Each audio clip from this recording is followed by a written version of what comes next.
Ada juga perahu rusak diperbaiki. Ini perahu yang bagus masih bisa dipakai, kok dirusak gitu.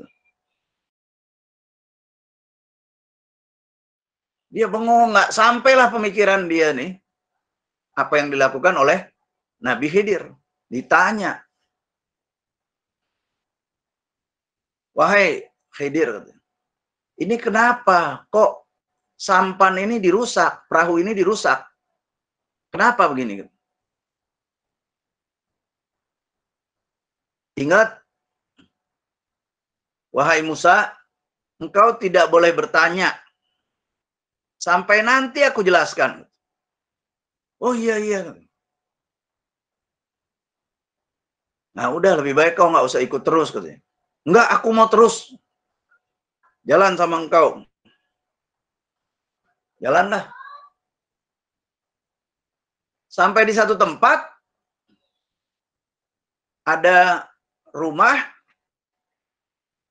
yang lainnya rumahnya udah rusak. Tapi tiba-tiba ada satu rumah yang udah jelek, temboknya tinggal sebelah, terus dia bilang, wahai Musa, ayo kita dirikan tembok-tembok ini.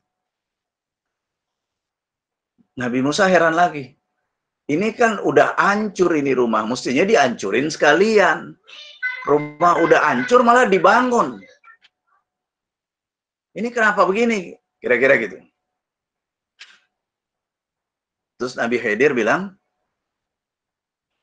Musa, engkau sudah bertanya untuk ketiga kalinya, dan bagaimanapun engkau tidak bisa ikut terus denganku. Karena engkau tidak sabar. Kau kurang sabar. Allah kasih Nabi Khidir ini bisa melihat masa depan pada peristiwa-peristiwa tertentu yang dianggap besar. Jadi nggak semua masa depan bisa dilihat oleh Nabi Khidir. Masa depan tertentu yang Allah perlihatkan yang dianggapnya besar, kira-kira gitu, sesuai dengan peradaban masa itu. Akhirnya dijelaskanlah oleh Nabi Khidir bahwa aku membunuh anak kecil atau anak remaja, anak tanggung itu. Karena nanti di kemudian hari, ini anak menjadi orang yang menyusahkan orang tuanya. Dia menjadi orang munafik, bahkan menjadi kafir, dan dia menyusahkan orang tuanya. Susah dinasehati dan seterusnya, kira-kira gitu. Dan kalau dibiarkan anak ini terus dewasa, bisa-bisa anak ini yang membawa orang tuanya masuk ke neraka. Maka dari itu lebih baik dia dibunuh. Nah itu yang aku dapat pengetahuan dari Allah Azza wa Jalla. Yang kedua, wahai Musa, ada di tengah kota orang yang merampok. Sebentar lagi dia akan datang ke sini dan dia akan lari dengan perahu. Perahu nelayan itu juga diambil sama dia. Nah, supaya dia nggak bisa lari atau supaya dia nggak bisa ngambil perahu nelayan itu semena-mena, maka lebih baik perahu nelayan itu aku rusak. Yang ketiga, rumah yang sudah rusak itu dibangun karena walaupun rumah itu sudah hancur, tempat untuk berteduhnya hanya sedikit, tapi di situ ada anak yatim piatu. Beberapa orang, ada yang menyebut 2 atau 3. Dan di bawah rumah itu ada harta yang diwariskan oleh orang tuanya yang harus dijaga oleh kita. Nanti kita kasih tahu ke anak-anak itu kalau dia sudah dewasa, bukalah semacam pintu gitu ke bawah, dan di bawahnya itu ada harta benda, perhiasan berharga dari orang tuanya untuk kehidupan anak-anaknya kelak. Kira-kira gitu. Jadi ini menunjukkan kesabaran, ya, kesabaran orang dalam hal menuntut ilmu. Begitu juga mahasiswa tuh menuntut ilmu harus sabar. Kalau nggak sabar, begini-begini aja. Nah ini udah mulai nih. kehilangan orientasi dalam hal belajar. Nah, itu. Jadi adab dalam menuntut ilmu, serius karena ada niat, terus sabar dalam menghadapi apapun. Misalnya ada mahasiswa, biasanya yang lebih senior bilang, jangan ngambil dosen yang itu, nggak enak. Misalnya, itu suara yang negatif tuh. Itu bisa mengganggu kesabaran. Kesabaran mahasiswa itu bisa terganggu dengan itu. Misalnya, ternyata karena kelas lain penuh, masuklah si mahasiswa ke kelas dosen itu. Dalam otaknya udah ada tadi titipan dari senior bahwa dosen ini nggak enak. Karena dia sudah ada cap di kepalanya, dosen ini nggak enak. Udah terstigma di otaknya. Maka si dosen ini ngajar seperti apapun, dia tetap bilang nggak enak.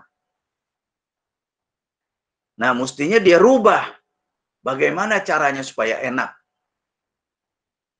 Itu dia akan dapat ilmu dan nanti dia nilainya juga akan bagus. Tapi kalau misalnya dosennya nggak enak, ilmunya enak, ilmunya sih bagus, tapi dosennya nggak enak, nilai juga akan jeblok karena tidak sesuai dengan harapan kita. Kita mau menuntut ilmu, dosennya harus enak, ilmunya harus enak. Itu susah terjadinya. Itu jarang terjadinya. Apalagi dengar suara-suara dari teman. Entah teman seangkatan atau teman yang senior. Itu dapat suara-suara kayak gitu. Udah. Kalau kata anak sekarang apa? Ilfil. Ilfil. Betul ya? Ilfil ya? Mahasiswa semua? Betul, Ustaz. Betul ya. Bagus, ada tanggapannya. Jadi, hilanglah semangat belajar kita begitu masuk kelas itu. Jadi, dengan begitu, mulai kacau konsentrasi kita. Kita akan cari jalan ini, itu, dan sebagainya. Juga, kita mulai mempersiapkan hal-hal yang tidak wajar. Hal-hal yang tidak bagus. Apa? Tidak jujur. Mahasiswa nyontek. Nah, ini kenapa? Karena dari awalnya dia nggak serius, nggak sesuai dengan niatnya, kurang niatnya. Pertama. Yang kedua, dia nggak sabar. Yang ketiga, dia nggak jujur.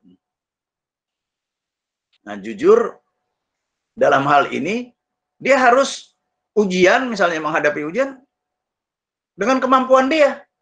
Jangan mengharapkan bisikan teman, jangan mengharapkan contekan, karena itu perbuatan yang tidak benar, tidak baik. Jujur aja.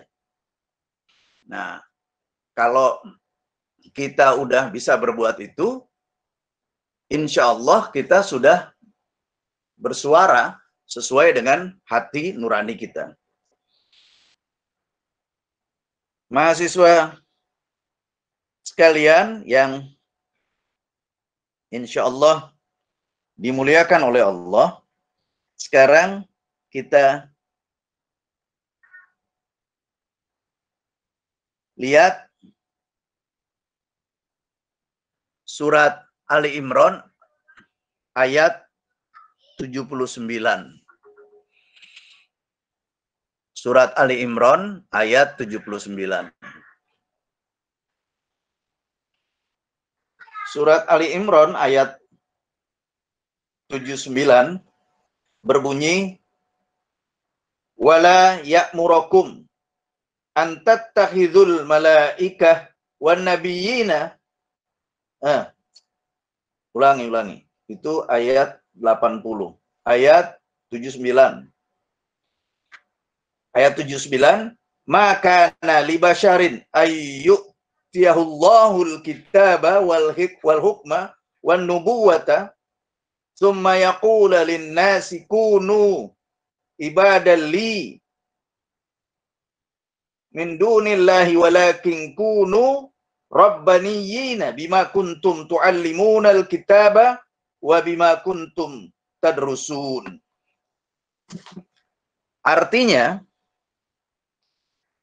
tidak mungkin bagi seseorang yang telah diberi kitab oleh Allah serta hikmah, diberi kitab oleh Allah dan hikmah.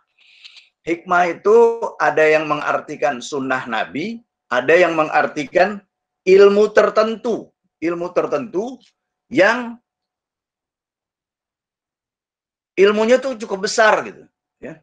Selain kitab ada hikmah dan kenabian serta hikmah dan kenabian. Kemudian dia berkata kepada manusia, jadilah kalian penyembahku, bukan penyembah Allah. Ini dia karena berilmu, sombong, terus dia beranggapan sejajar dengan Allah. Nah, ini orang yang ngaco nih. Ada orang yang begitu, merasa dia berilmu, merasa dia pinter, terus udah dengerin saya aja lah, gua ngerti lah, kira-kira gitu. Nah, itu jadilah kalian penyembahku, bukan penyembah Allah. Jadi dia sudah kufur nikmat, sudah mengingkari nikmat dari Allah, bahkan beranggapan diri dia adalah Tuhan. Naudzubillah min dzalik. Tetapi dia berkata, jadilah kalian pengabdi Allah, karena kalian mengajarkan kitab dan karena kalian mempelajarinya. Jadi orang yang berilmu justru tidak akan minta dia disembah. Karena dia tahu ilmu itu semuanya datang dari Allah. Kalau dia berilmu, justru dia akan bilang, jadilah kalian itu pengabdi Allah, hamba-hamba Allah. Dan kalian mengajarkan kitab. Dan karena kalian mempelajarinya, mempelajari kitab itu. Ya. Nah, jadi kita diminta untuk mempelajari. Sesungguhnya ilmu yang terbaik itu adalah ilmu yang mempelajari tentang Al-Quran dan mempraktekannya dan mengajari kepada orang lain. Sekali lagi, ilmu yang terbaik adalah ilmu kita mempelajari Al-Quran dan juga mengajari kepada orang lain. Nah, ini mudah-mudahan yang lain bersemangat kayak sekarang. Kalian udah bersemangat dalam hal mencari ilmu, harus diteruskan mencari ilmu seperti ini. Agar semangatnya jangan ketika ada acara. Ya. Sekarang kita lihat surat 18, surat Al-Kahfi, ayat 68.